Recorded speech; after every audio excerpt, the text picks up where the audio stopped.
I don't know. How much credence are you putting into Judge feeling like there's something coming? I said on that episode, remember, everything he says to the media is extremely calculated, so that was not a mistake. Either he knows something is coming, or in my head, he's trying to nudge them to do something.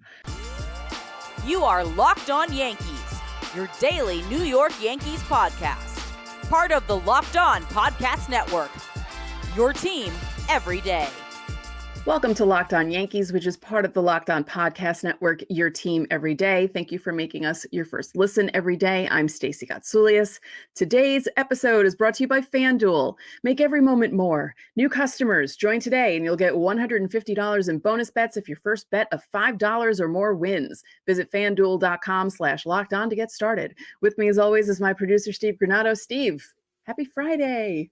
Happy Friday, Stacey. We got a lot of questions today for our Fanmail Friday episode. We're going to be touching on a whole bunch of things today, guys. We're going to talk about Anthony Volpe today. We're going to hit up on Clay Holmes, the bullpen, some generic MLB questions. We have a whole bunch of things we wanted to get to here today. So thank you for replying to those pinned comments all week long. First week of spring training. So let's go ahead and jump into our first question. I was debating we were going to talk on this regardless, but then, of course, we got asked about it. So this question is coming from Rykia Channel 9317 asking us, what do you think of Judge's comments that another move is on the way, and what percentage do you think the Yankees will get Snell or Montgomery? Stacey, the rumor mill is still hot here, still running, because there are still plenty of free agents who haven't signed. Yeah, we broke down Judge's press conference the other day, but we didn't dive into this. I don't know. How much credence are you putting into Judge feeling like there's something coming? I said on that episode, remember, everything he says to the media is extremely calculated, so that was not a mistake. Either he knows something is coming, or in my head, he's trying to nudge them to do something. Yeah, I think he's trying to nudge them to do something. I don't think he would show his hand that much. I think he's trying to be like, guys, I think we need to do one more thing. I don't know what that means. It could mean anything at this point, but the percentage, Snell or Montgomery, I don't know. I feel like the price on Snell is going up, it seems, because it feels like the Yankees will be forced to try and give him a shorter deal, but more money, which will penalize them. And I don't think he's worth what they could possibly pay for him on a short-term deal. I know he won the Cy Young, but as everyone likes to bring up, he walks a lot of people. And, that could work out for a while if he keeps getting the people behind the people he walks to ground out. But I don't know. I don't think he's worth that money. And I'm still shocked that Montgomery's not signed by anyone. And there's no real concrete things going on with them. So I think if another move is happening, I don't think it's either one of those guys. Yeah, I don't feel that. Obviously, we've seen the rumors too that you guys have seen with the Yankees apparently have another offer out to Blake Snell, a new offer out to Blake Snell. Hal Steinbrenner has kind of talked about, generically, like, oh, we aren't done trying to improve this team. I don't know. I don't want to go tinfoil hat here and try to, Charlie Day with no, It's Always Sunny or anything like that. It's tough, dude. It's tough because you're saying, you got to go higher on Snell. And while the Yankees have that money, there's a limit for everybody. Obviously, they have all the money in the world, but there's a limit to what's a smart investment and what's not a smart investment. And I understand that. Monty, I totally pegged having him on the Rangers again, and surprised that is seemingly not going to happen because the Rangers have said they're done.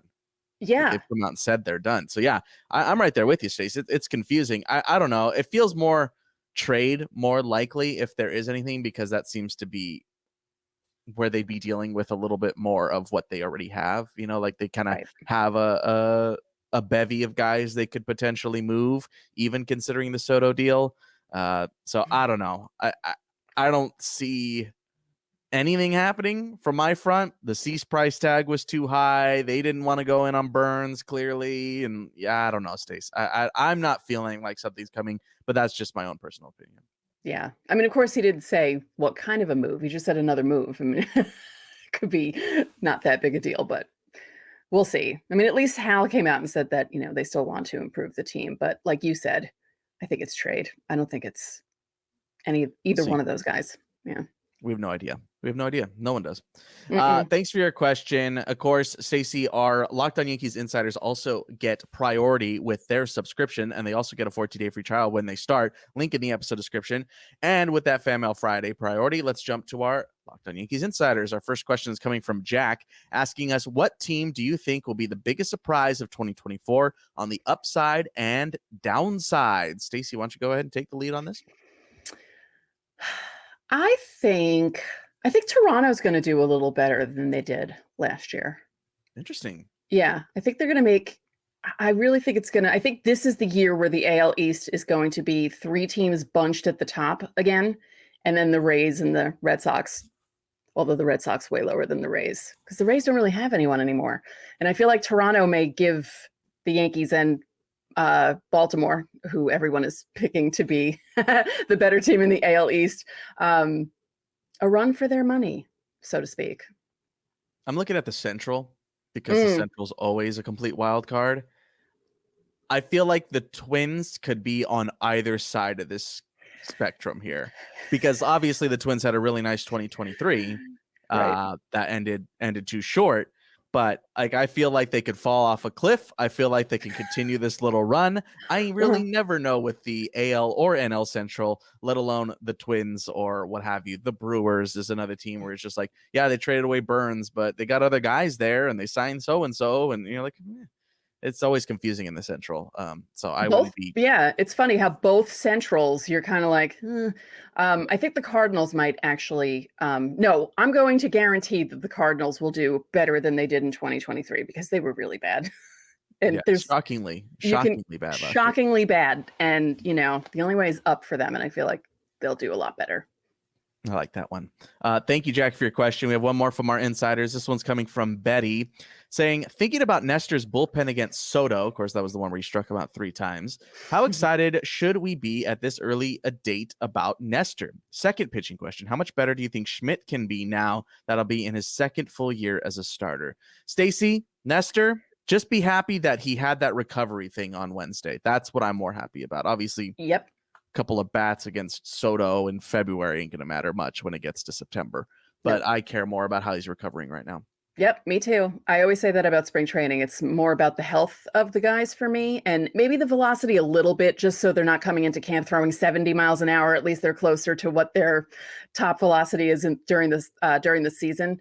And as for Schmidt, I feel like he'll be better. I mean, they're not expecting him again. I always say this, but they're not expecting him to come out and be the ace. So as long as he's just solid and he's a solid 5th, he'll be fine.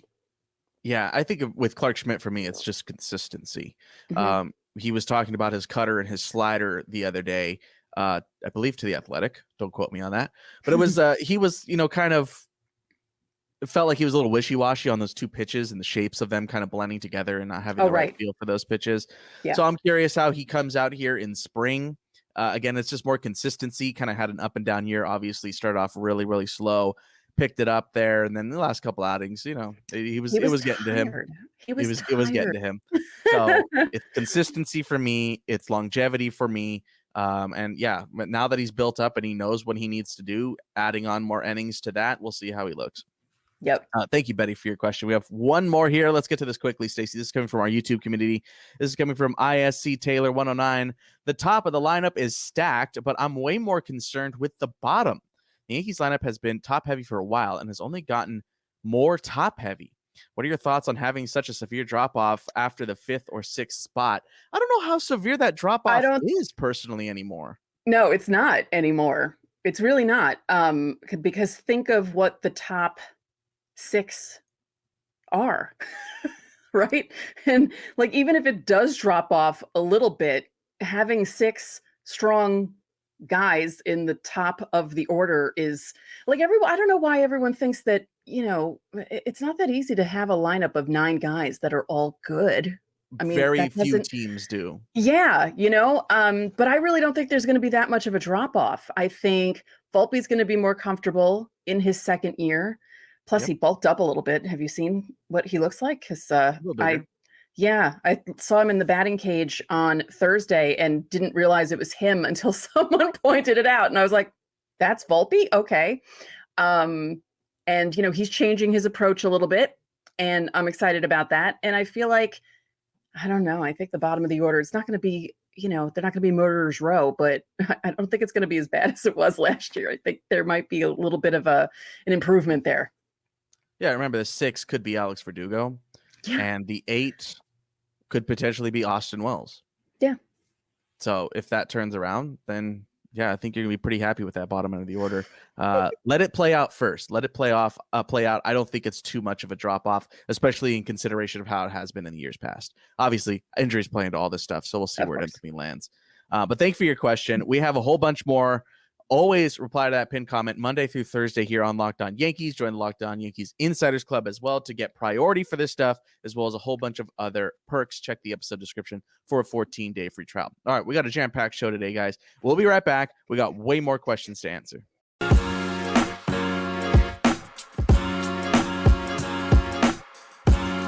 Our newest sponsor is Backblaze. What is Backblaze? It's an online storage cloud that provides a foundation for businesses, developers, IT professionals, and individuals to build applications, host content, manage media, backup and archive data, and more. With over 3 billion gigabytes of data storage under management, Backblaze currently works with over 500,000 customers in over 175 countries. If this sounds good to you, you can get unlimited cloud backup for your Mac or PC for just $99 a year. And if you have a business, it works on multiple workstations and offers 1-year file retention and version history. Even better, Backblaze has restored over 55 billion files for customers. You can also get your hard drive restored by mail and shipped to your door. To receive a fully featured no-risk trial, go to backblaze.com/lockedonmlb. It'll give you plenty of time to upload and download some files. Seriously, back your stuff up. Again, go to backblaze.com/lockedonmlb, sign up for the free trial, and see why the New York Times, Inc. magazine, and Tom's Guide have all recommended Backblaze. Back it up with Backblaze.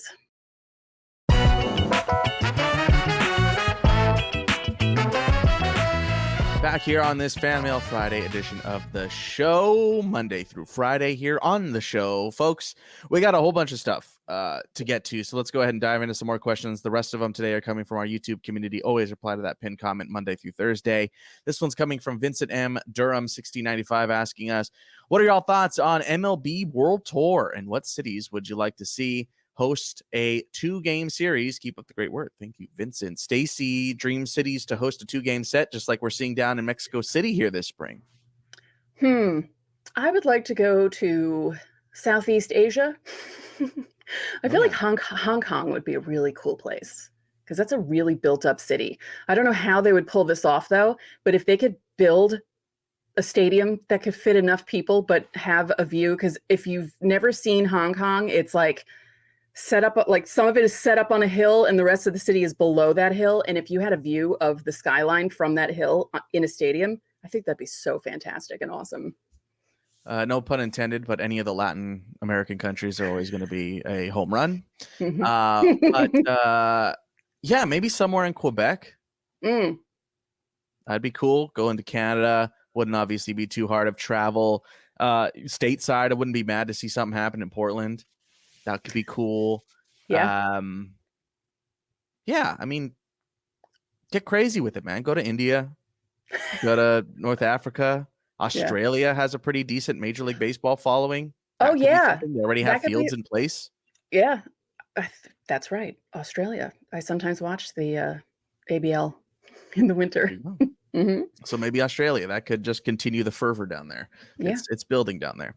Thank you, Vincent, for your question. We have another one. This is a lot of regulars today, Stacey. This is coming from Mr. Mallory 94. Holmes has between 30 and 35 saves, I'm assuming, for this upcoming season. What could his extension look like next offseason, assuming Soto resigns? Okay, a lot of things here. I don't know if it's contingent upon Soto.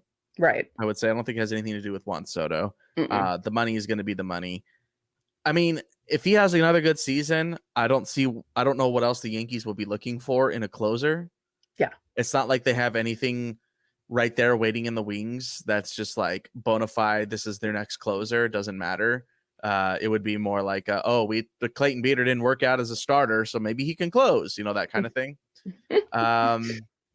Yeah, I wouldn't be shocked to see him go, like if they did end up going the extension route or just straight up let to go free agency, Aaron Judge style. I wouldn't be shocked to see a 3 or 4 year deal for Clay Holmes. Yeah, and I don't, like you said, I don't think Soto would have anything to do with it, because I don't think the Yankees would re-sign Soto and be like, all right, well, that's it. We don't need a closer. We'll just slot someone in there. Yeah. I don't think it's going to be like a 9-year deal or anything ridiculous. No. Like that. You're not going to see that. It would be under 5. Yeah. I would be shocked to see it over 5. Yeah. So, yeah, I mean, unless he falls off a cliff this year, which I don't see why that would happen, because he's been good the last 2 years. He was better in 23 than he was in 22, and it wasn't like 22 was bad. So keep the trend going, right? Keep the trend going. Let's be positive around here.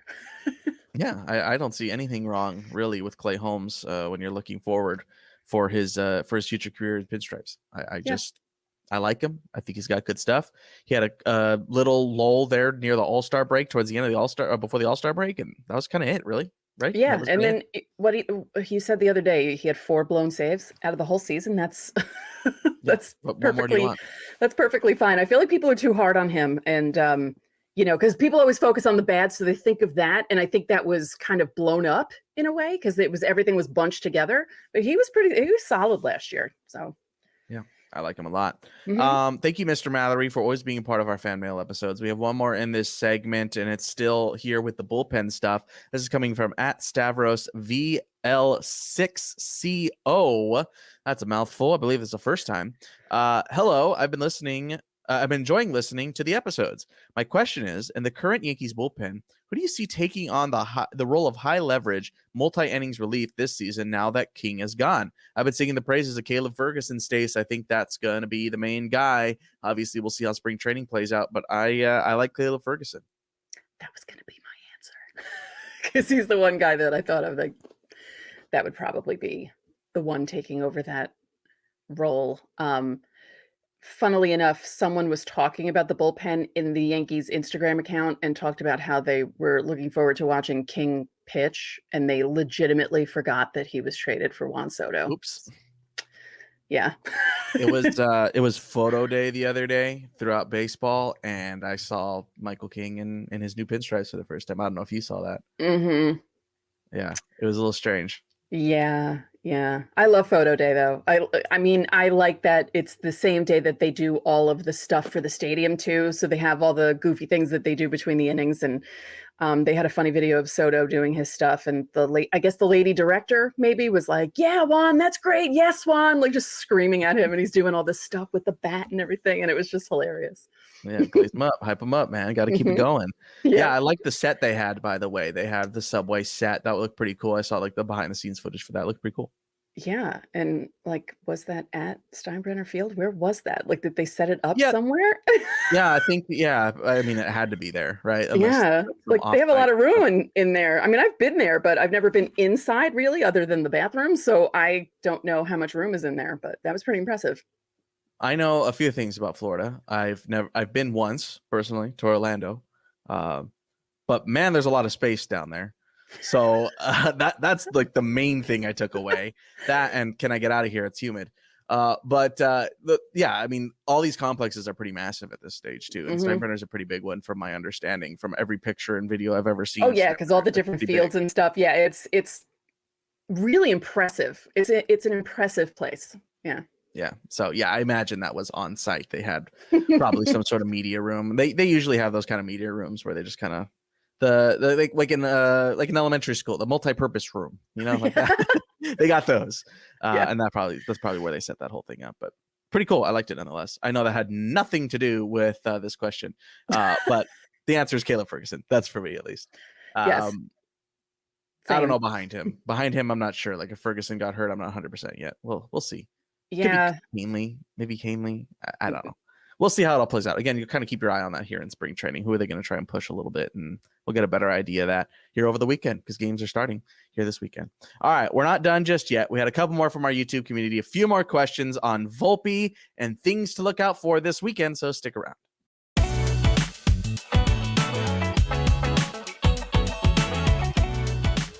Get buckets with your first bet on FanDuel, America's #1 sportsbook, because right now, new customers get $150 in bonus bets with any winning $5 bet. That's $150 if your bet wins.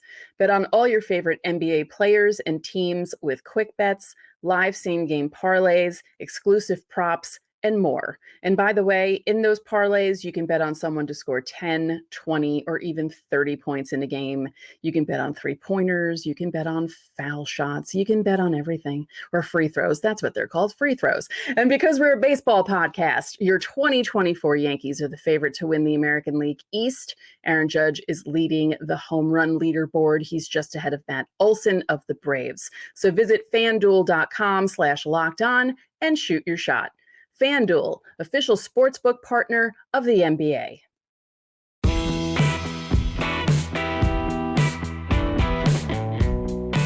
Final segment on today's Locked On Yankees. Stacey, I think we're gonna get out of here a little early today. I'm feeling the Fridays. You know, I'm just like, let's just get out of here. You guys go home early. I think that's what we're doing here today. We got a couple more questions though before we run away. We've got to send a couple more emails.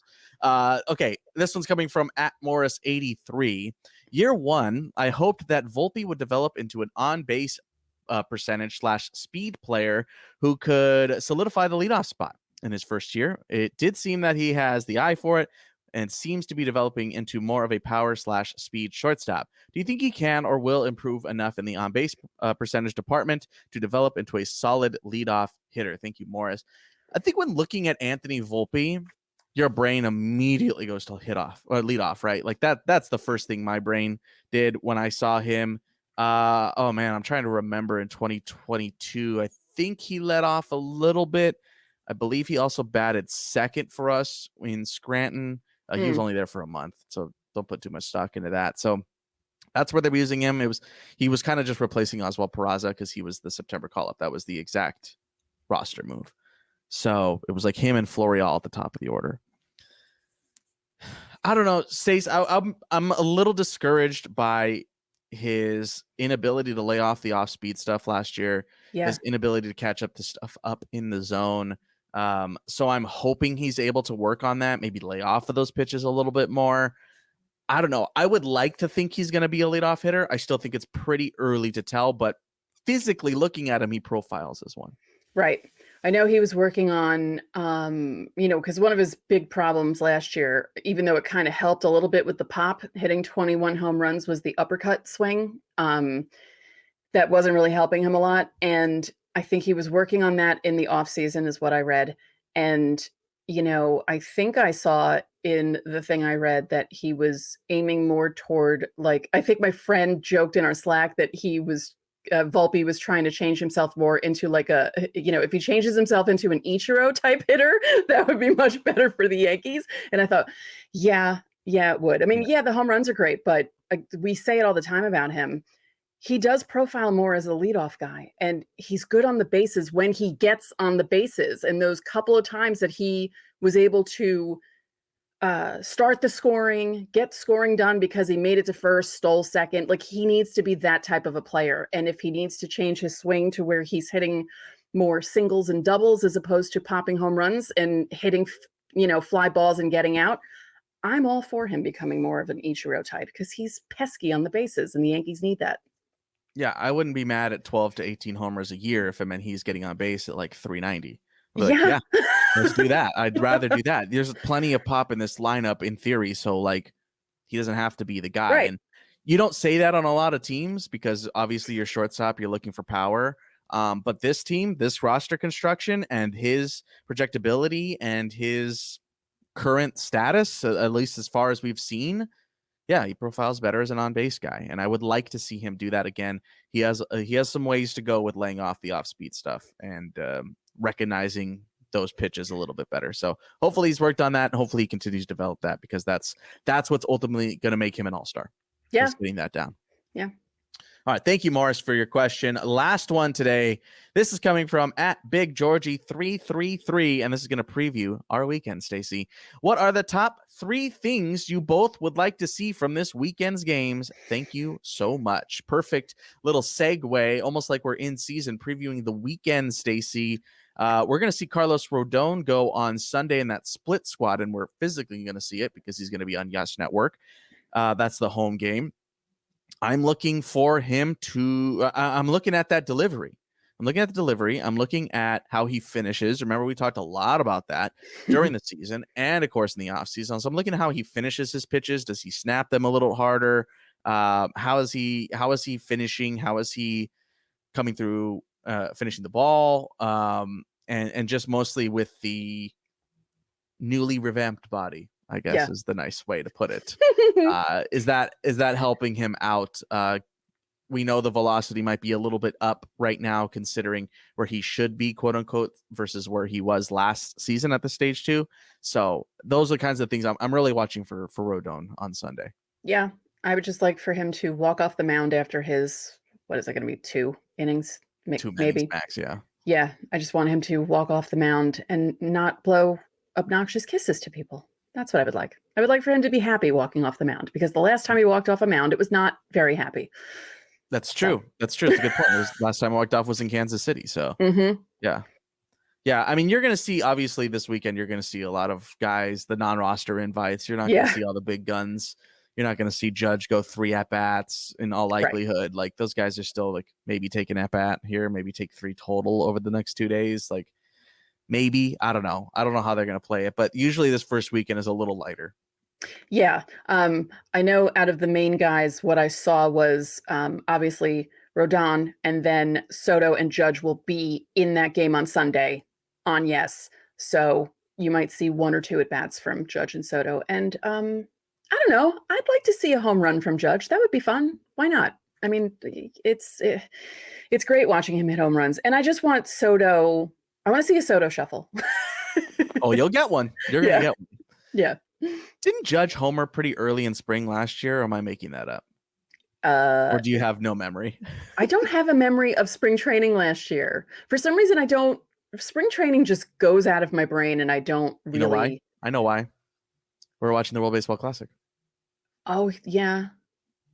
That's probably why. Yeah. March, February, yeah. End of February, they're playing those little those like games against the big league clubs, and then they went into pool play. Yeah, that's right. I forgot about that. See, I forgot about that too. Good Lord. Yeah. How could you forget that World Baseball Classic? It was an all-timer. My goodness, that last at-bat, one of the best at-bats in baseball history. Oh, yeah. It ended a little sour, but man, drama. The drama of that moment. Yep. I will never forget that. I was standing, pacing, hand on head. That was drama at its highest form. Yep. Yeah, we're watching for more drama. How about that as the third thing? We're not going to get it. I'm going to tell you right now, we're not going to get that drama. No, not in the second game of spring. No. Yeah, not so much. Thank you, Big Georgie. Thank you, Morris. Thank you, everybody, for your questions, including our insiders. We do these every Friday, so definitely come around again. We like these Friday episodes. They're a whole bunch of fun. And speaking of coming around again, for everydayers who have stuck around this whole time, we have an announcement on Monday that we need to get to. So make sure to tune in for that episode. We'll do it in the third segment on Monday. We will obviously talk about these games over the weekend and anything else that pops up Monday through Friday, 5 days a week. We are back on the grind. So make sure to hit subscribe and be around for next Monday, because information coming your way, as always. All right, that's going to do it for this week of Locked On Yankees. I'm Steve Granado. And I'm Stacey Gotsulias. We will see you on Monday.